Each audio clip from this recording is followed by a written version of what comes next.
the left, and she's got it in her grasp very easily at the moment. Tiger will run, but in fact that was her third gold medal at the century sprint.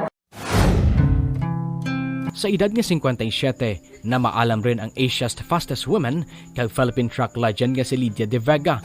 Matapos kadyang 4 ka tuig nga pagpakigbato sa balatian nga breast cancer. Ginkumpirma dya kang anang bata nga si Stephanie sa sangka social media post.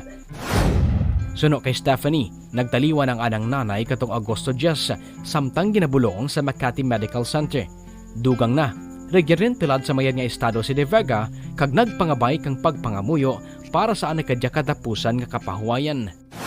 Ang legend nga si De Vega ang una rin nga nakasungkit kang darwa ka bulawan nga medalya sa Asian Games kag siyam ka gold medals sa Southeast Asian Games para sa track and field.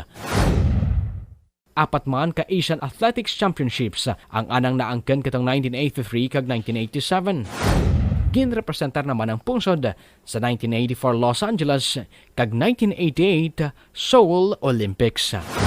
Para sa The Public Record, Mark Anjo de la Gracia, The Kinaraya Chronicle.